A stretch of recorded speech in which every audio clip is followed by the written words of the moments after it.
अध्यात्म की तरफ झुकाव हुआ, कुछ प्रारब्ध था। प्रारब्ध में अगर अध्यात्म था भी कि भविष्य के लिए, तो भी दो रास्ते होते हैं। एक रास्ता सफेद चोले का होता है, एक रास्ता भगवे चोले का होता है। बिल्कुल बिल्कुल भगवा चोला ही क्यों चुना गया जी कि जी जिसमें जीवन जी साथी की जरूरत नहीं थी? मैंने ये पर्टिकुलर ये वाला चोला क्यों चुना, जाके दो अलग अलग मार्ग हो सकते थे। मैं आपको एक छोटी चीज बताता हूँ। मेरे एक मित्र, किताब में भी लिखी हुई ये बात, क्योंकि मेरे वो जो मित्र है चल बसे लंदन में रहते थे। मैं हर साल 2005-6 से लेके 2019 तक वो चल बसे। हर साल मैं 1.5 से 2 महीने लंदन में रहा करता था उनके साथ, और बहुत सारी वहाँ पे स्पीकिंग एंगेजमेंट्स होती थी, और बहुत खास मित्र थे, मेरे से 15-20 साल बड़े थे। लेकिन मित्रता ना और दोस्ती जो होती है ना, वो आयु से नहीं होती, वो माइंडसेट से होती है, केमिस्ट्री से होती है। और रिश्तों में हमेशा यही तो देखना चाहिए, केमिस्ट्री, उम्र नहीं, तजुर्बा, उम्र नहीं, कनेक्शन, वाइब्रेशन, वाइबिंग कैसा होता है वो देखा जाता है। तो ये मेरे बहुत ही अच्छे दोस्त थे, और दोस्त ही क्या कहूँ, फ्रेंड, फिलोसोफर, गाइड कहूँगा। मतलब ये वस्त्र पहने तो कोई गाइड नहीं हो, ऐसा तो नहीं। और वो गृहस्थ थे, उनकी पत्नी, उनका बच्चा था। ये वस्त्र पहने इसका मतलब ये नहीं कि आप गृहस्थों से कोई सीख नहीं सकते। श्री चैतन्य महाप्रभु जो गौड़ीय संप्रदाय में जिनको भगवान माना जाता है, लेकिन राष्ट्र में संत माना जाता है, अलग अलग धारणा है उनकी।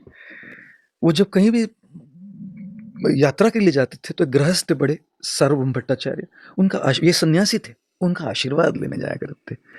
तो सन्यास लेने का मतलब ये नहीं हुआ कि आप किसी सफेद चोले वाले से सीख नहीं सकते और उनसे आशीर्वाद नहीं ले सकते। ये जो थे लंदन में अच्छे मित्र थे वो। 2016 में हमारी ये सोशल मीडिया जर्नी शुरू हुई। एक वीडियो वायरल हुआ जिन्होंने बहुत चिंतित कर दिया था हमको।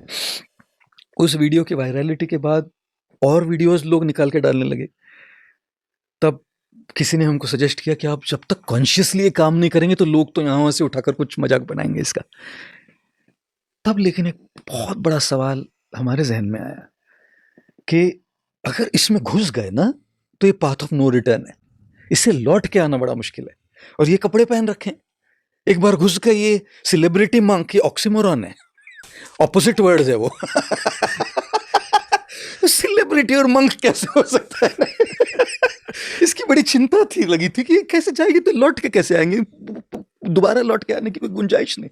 तब हमने उनको पूछा कि आपको क्या लगता है, करना चाहिए ये कि छोड़ देना चाहिए?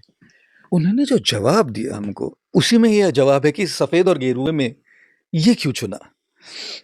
उन्होंने कहा, आप इसके पीछे तो नहीं पड़े थे ना इस शौहरत के। भगवान ने आपके लिए ये अपॉर्चुनिटी खोली है, ये अवसर दिया है, ये दरवाजा खोला है। अगर आप इस दरवाजे के भीतर से चल के नहीं ना जाओगे, तब आप भगवान का अपमान कर रहे हैं।